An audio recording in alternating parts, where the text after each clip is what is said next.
Hi everyone, welcome to NCE or Study for the NCE 5-minute videos.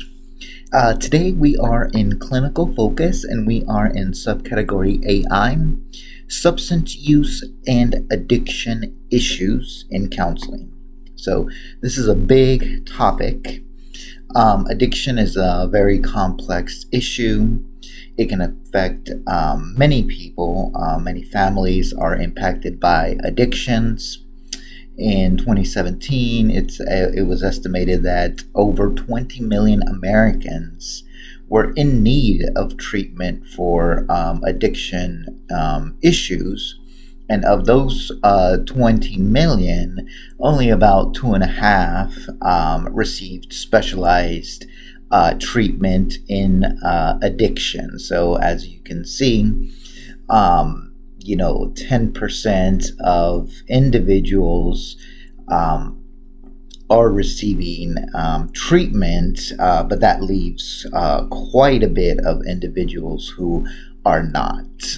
So addiction requires, certainly a lot of individualized treatment modalities because it's a very complex, interwoven disease in which it's not just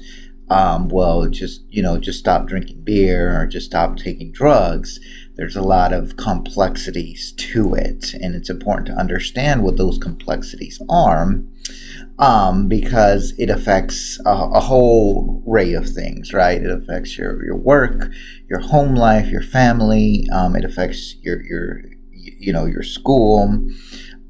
So it's a really complicated thing. Now, let's talk about some of the causes and or risk factors.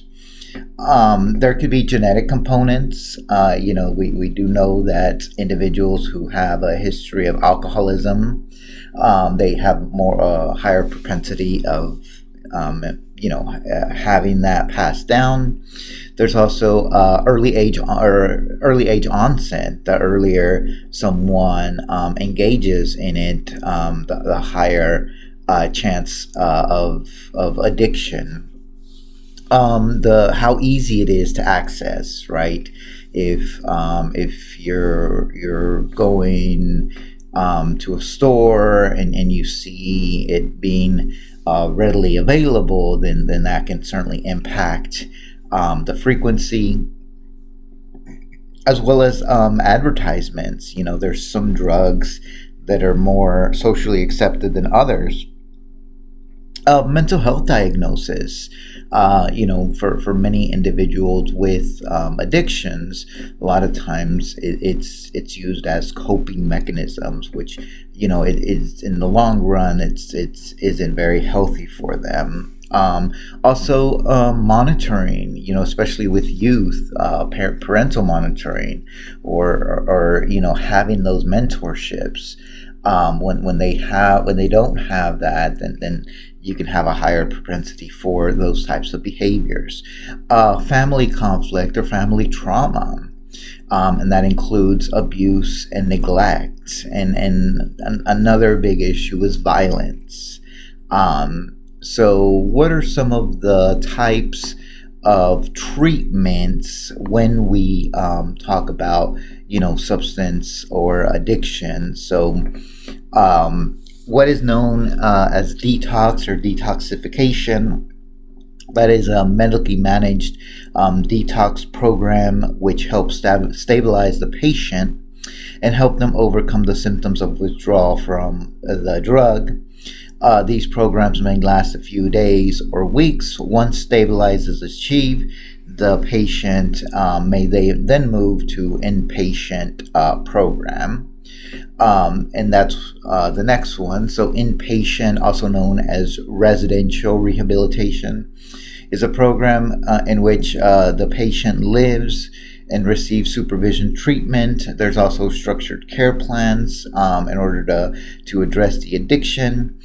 The programs may last anywhere from a few weeks to a number of months, and may be followed by outpatient rehabilitation, depending on the program. They may receive, 24-hour monitoring from licensed professionals, and these programs usually include individual therapy as well as group therapy and other types of interventions by licensed clinicians.